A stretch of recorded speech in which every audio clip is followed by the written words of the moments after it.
سرکار کے صدقے میں پھر سے آغاز ہو رہا ہے۔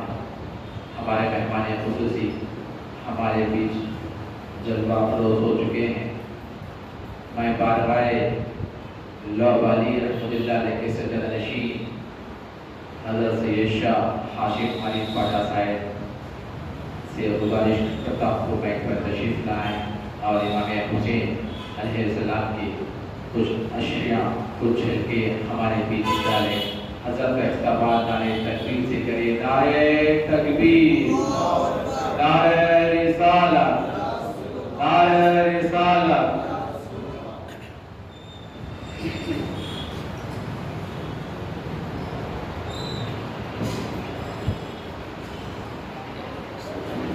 السلام علیکم ورحمۃ اللہ وبرکاتہ۔ الحمد للہ رب العالمین والصلاة والسلام علی سید الانبیاء والمرسلین نبینا و حبیبنا و مولانا و شفیعنا و سیدنا محمد وعلی آلہ وصحبہ اجمعین۔ نشهد ان لا الہ الا اللہ وحدہ لا شریک لہ ونشهد ان سیدنا محمدا عبدہ ورسولہ۔ اما بعد، فقد قال الله تبارك وتعالى في القرآن الكريم: فأعوذ بالله من الشيطان الرجيم، بسم الله الرحمن الرحيم، إن الله وملائكته يصلون على النبي يا أيها الذين آمنوا صلوا عليه وسلموا تسليما۔ اللهم صل وسلم وبارك على حبيبك ونبيك نبينا وحبيبنا وشفيعنا ومولانا وسيدنا محمد وعلى آلہ وصحبہ اجمعین۔ شاہ ہست حسین، بادشاہ ہست حسین، دین ہست حسین، دیوانہ ہست حسین، سردار ندار تصدر دست یزید، افقار بنائے لا الہ حسین۔ جذبوں میں عمل میں یادوں میں زندگی نہیں ثابتہ ہے، جذبوں میں عمل میں یادوں میں زندگی نہیں ثابتہ ہے۔ شبیر کے خاطر سے کہہ دو، شبیر رحمہ اللہ صلی اللہ علیہ وعلیہ آلہ وصحبہ وسلم تسلیما۔ معزز محترم برادران ملت، معزز ناظرین و مکرم سامعین، ماہ محرم الحرام کے پہلے اشرے کے آغاز کے ساتھ ہی سید المرسلین صلی اللہ علیہ وسلم کی امت میں آپ کے چہیتے لاڈلے شہزادے شمع حق پرستی کی روشنی کو باقی رکھنے والے، جن کو خواجہ معین الدین چشتی اجمیری نے کلمہ لا الہ الا اللہ کی بنیاد کہا، سیدنا امام حسین شہید دشت کربلا علیہ السلام کی یاد تازہ ہوتی ہے اور آپ کی شہادت عظمیٰ کی یاد تازہ ہوتی ہے۔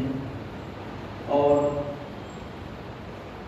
اسی ضمن میں آج کی مبارک پاکیزہ نشست سجائی گئی ہے اور اس ناچیز کو امام علی مقام علیہ السلام کی خدمت بابرکت میں خراج خدمت پیش کرنے کا شرف حاصل ہو رہا ہے۔ سیدنا امام حسین علیہ السلام اہل بیت کے شامل ہیں اور اللہ رب العزت نے آیے تطہیر میں جن سے رزق کو دور کرنے کا ارادہ فرمانے کا ذکر فرمایا ہے، ان میں بلا اختلاف امام حسین علیہ السلام شامل ہیں۔ مفسرین کرام کے کسی اختلاف کے بغیر امام علی مقام امام حسین علیہ السلام اہل بیت میں شامل ہیں۔ اللہ رب العزت نے جن سے گندگی کو دور کرنے کا ارادہ فرما لیا۔ سورۃ الاحزاب میں اللہ رب العزت ارشاد فرماتا ہے: اعوذ باللہ من الشیطان الرجیم، انما یرید اللہ لیذھب عنکم الرجس اہل البیت ویطہرکم تطہیرا۔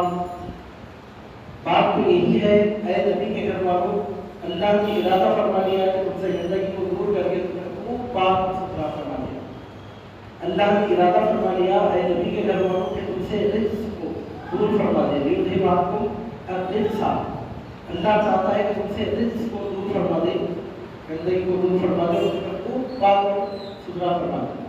وہ کون اہل بیت ہیں کہ جن کے تعلق سے اللہ رب العزت نے اتنا بڑا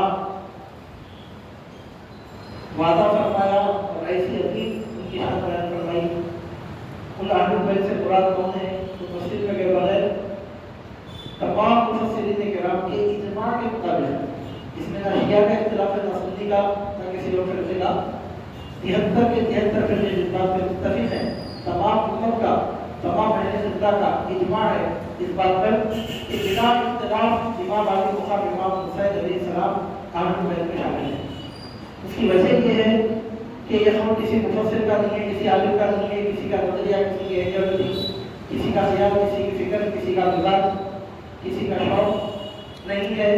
سید المرسلین صلی اللہ علیہ وسلم کا یہ وہ اعلان ہے جو احادیث متواترہ سے ثابت ہے۔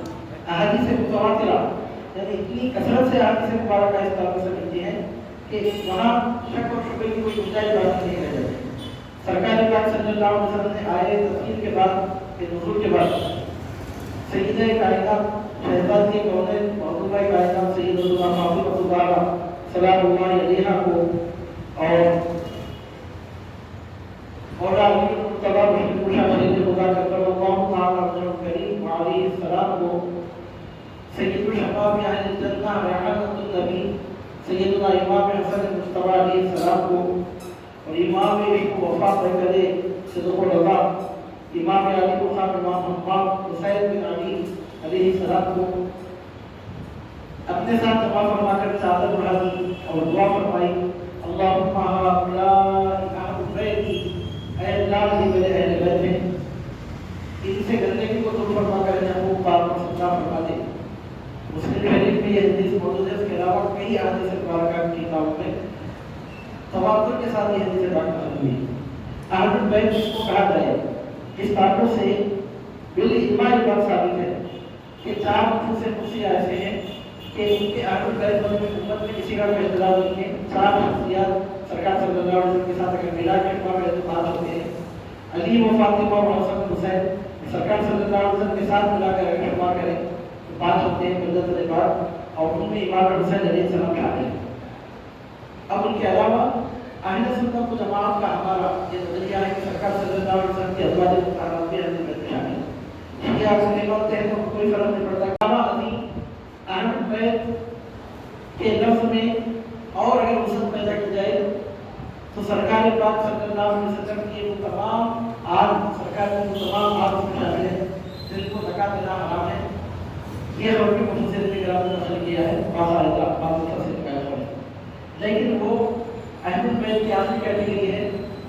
اہل بیت خلافت کی علی و فاطمہ اور حسن حسین ہے، اہل بیت خلافت ہے، اور اہل بیت سننا سرکار صلی اللہ علیہ وسلم کے ازواج مطہرات ہیں، اور اہل بیت نسب صبح قیامت تک آنے والے سب تمام سادات کرام ہیں، کیونکہ حضور نبی کریم صلی اللہ علیہ وسلم نے احادیث متواترہ میں امام مہدی علیہ السلام کو اپنے اہل بیت سے حاصل کروایا۔ آخری زمانے کے جو امام سیدنا امام محمد مہدی موعود علیہ السلام دنیا میں تشریف لانے والے ہیں، ان کے بارے میں حضور نبی کریم صلی اللہ علیہ وسلم نے فرمایا کہ وہ آپ کے اہل بیت میں سے ہیں۔ جب امام مہدی اہل بیت میں سے ہوں گے، قرآن کے طور پر آپ کے والد بھی اہل بیت میں سے ہوں گے، دادا بھی، پردادا بھی، شکردادا بھی، اور تمام آپ کے آبا و اجداد آپ کرام اہل بیت میں۔ تو اس اعتبار سے اگر دیکھا جائے تو تمام سادات کرام اہل بیت میں شامل ہوتے ہیں، لیکن وہ اہل بیت کی لاسٹ کیٹیگری ہے جو اہل بیت نسب کہتے ہیں۔ حدیث سے ثابت ہے، اگر کوئی یہ کہے کہ سادات کو اہل بیت میں شامل کیسے کیا جا سکتا ہے، حدیث پڑھ کے اسے ایک نہیں سینکڑوں حدیثوں میں سرکار صلی اللہ علیہ وسلم نے فرمایا ہے کہ امام مہدی آپ کے اہل بیت میں سے ہوں گے، امام مہدی اہل بیت میں سے ہوں گے کا مطلب یہ کہ امام مہدی سے پہلے جتنے نفوس قدسیہ رسول پاک کے فاطمہ الزہرا میں تشریف لاتے رہیں گے، اس کو اہل بیت میں رہیں گے۔ امام مہدی اہل بیت میں ہوں گے کا مطلب یہ ہے کہ سرکار غوث پاک بدرجہ اولیٰ حضور نبی کریم صلی اللہ علیہ وسلم کے اہل بیت میں شامل ہیں۔ 1000 سال کے بعد پیدا ہونے والے جو اہل بیت میں شامل ہو رہے ہیں، 1000 سال پہلے پیدا ہونے والے کیسے شامل ہیں؟ اتنے کم واسطوں ہوں۔ معین الدین چشتی اہل بیت میں شامل ہیں، نظام الدین اولیاء اہل بیت میں شامل ہیں، سردار رضا بابا اہل بیت میں شامل ہیں، امام زین العابدین، امام واصل، امام جعفر صادق، امام موسیٰ کاظم، امام علی رضا، امام تقی، امام نقی، امام حسن عسکری، امام مہدی، اور اس کے بعد آخری زمانے میں امام مہدی موعود علیہ السلام کی جلوہ گری تک جس نے نفوس قدسیہ رسول پاک مصطفیٰ صلی اللہ علیہ وسلم میں آنے والے ہیں، وہ سب اہل بیت میں شامل ہیں۔ اس کو مطلق اہل بیت نہیں کہا جاتا، اہل بیت نسب کہتے ہیں۔ اہل بیت میں کیٹیگریز ہیں، فرسٹ کیٹیگری میں ملت پاک کے ساتھ ازواج مطہرات شامل ہیں، اور قیامت تک آنے والے سادات بھی اہل بیت میں شامل ہیں، لیکن ان کو اہل بیت نسب کہا جاتا ہے۔ ان کی فضیلت یہ ہے اہل بیت نسب کی کہ مفسرین فرماتے ہیں کہ ان کا